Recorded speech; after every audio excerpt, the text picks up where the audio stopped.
Miren, señores, el crudo de Texas cerró el viernes con un incremento de 1,87% en $77.07, motivado por una escasez de suministro en la Bolsa Mercantil de Nueva York. Esa fue la cotización con que se cerró. Informaba la Administración de Información de Energía de Estados Unidos que los inventarios habían caído en más de 700.000 barriles, porque se aumentaron las exportaciones y el consumo. Eso fue la semana pasada. Y el caso es de China. También los consumidores están pendientes de China, que anunció el Comité de Desarrollo, qué sé yo, unas medidas para incentivar el consumo de la compra, la demanda ha caído, electrodomésticos, eléctricos y vehículos y eso. China tiene un gran problema inmobiliario, pero en todo caso ese incremento a $77 el barril nos coloca en una situación que yo le decía y le recuerdo siempre cuando Hito salió muy ufano y orondo a decir que estamos bajando los combustibles porque bajaron a 70, 60, que yo cuánto. Yo decía que los mercados, que ya se estabilizó, digo, pero los mercados siempre han estado estabilizados. Después del pico aquel cuando Rusia, en el 21, el 24 de febrero, que hasta mayo por ahí, que los combustibles se elevaron extraordinariamente, después las cosas han ido cogiendo su ritmo. Y fíjate que la OPEP ha tenido que reducir hasta las ofertas, 2 millones de barriles por día y así sucesivamente. En todo caso, en estos días yo decía, igual que cuando el Banco Central me cambia me ensaliva la pelota y me cambia la seña, ustedes saben que sale siempre la inflación de este mes y el desglose de la inflación y comparado la interanual, pero cuando no conviene no me la presentan.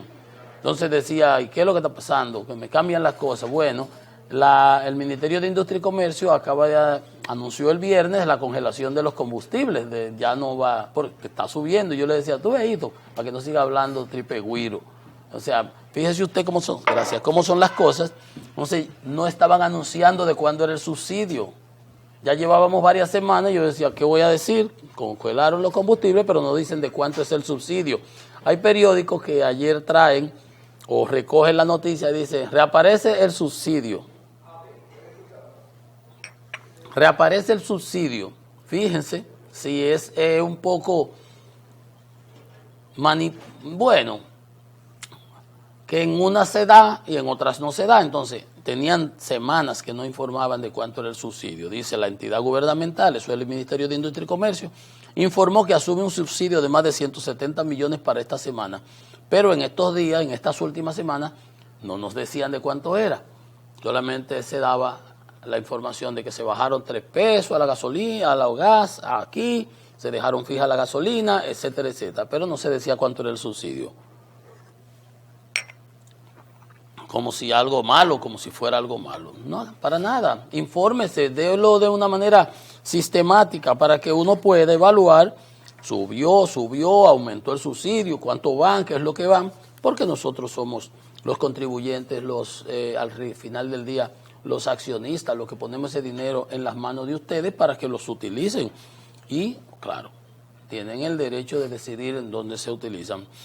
Miren, hablando de energía, hay un estudio, el de la BBC, que dice cómo logró Estados Unidos controlar la peor inflación en los últimos 40 años, de 9 puntos y pico, que la ha bajado a 3. Y otros países europeos no han podido. Y el argumento es que el rol de los precios de la energía, Estados Unidos es un gran productor y está supliendo cantidad de millones de metros cúbicos de gas licuado y mayor exportación de combustible. Cuando tenían los problemas de los incrementos de precios, se autorizaba a extraer las reservas estratégicas. Entonces, ¿qué es lo que pasa? Que la Reserva Federal no se anduvo por las ramas tampoco y fue agresiva en el incremento de la política monetaria, de la tasa del Federal Reserve, de la tasa de política monetaria. El primero fue de 0.25, pero después fueron consecutivos de 0.5, sin parar. Mientras que el Banco Central de nosotros se paró en noviembre. Y de allá para acá, lo que ha tomado son decisiones de políticas expansivas. Y la Federal Reserve sigue tomando políticas restrictivas porque todavía está entre la tasa de interés. La meta es llevarla a la 2%, que es el objetivo. Entonces, agresivamente subió. Europa, ¿qué problema ha tenido? Que la dependencia del petróleo ruso y del gas natural ruso lo hacía muy poco flexible. No han podido abaratar. Claro, el TTF, que es el millón de BTU, el millón de BTU llegó a costar 340 euros. Ahora está en 30, 15, 20, por ahí. Y los rusos con un hoyo, una tronera en el de su déficit de ingresos así. Pero en Estados Unidos, con la subida de los tipos de interés para disminuir la demanda, el mercado laboral sigue durísimo. O sea que la recesión que se temía quizás no se vaya a dar y el aterrizaje sea suave. Pero fíjense, Europa, con esa gran dependencia de los combustibles, no ha podido controlar la inflación tan fácil como fácil entre comillas. Aquello de los furgones que se quedaron de un sitio, la interrupción de las cadenas de suministro, hizo que productos se encarecieran por su escasez de oferta, por la escasez. Y obviamente los productos, cuando hay escasez, pues suben de precio, pero ya todo eso se ha venido estabilizando. Hubo que establecer políticas para que los puertos norteamericanos en California, en el Pacífico, que no trabajan de noche. ¿Ustedes se recuerdan? Ni los fines de semana.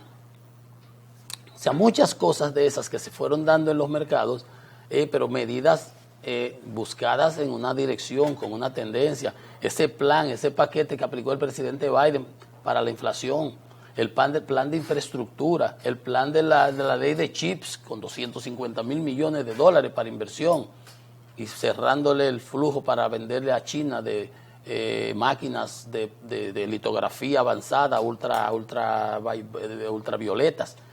Todo ese tipo de cosas para producir chips de bajas dimensiones, los de última tecnología, ya está prohibido. O sea, hay muchas cosas de esas y por eso Estados Unidos ha logrado controlar la inflación con mucho mayor rapidez y con mucho mayor eficacia que Europa. Ya en Europa se irá corrigiendo la cosa también y van a seguir aumentos de tasa de interés, pero así estamos. Por cierto, ya hemos llegado al final. Muchísimas gracias por su amable atención. Francisco Antonio Méndez y el programa Economía y Mercado les invitan a que nos veamos de nuevo mañana por acá, por Cinevisión, Canal 19. Nuestro nuevo hogar a partir de las 9 de la mañana. Pasen muy buenos días.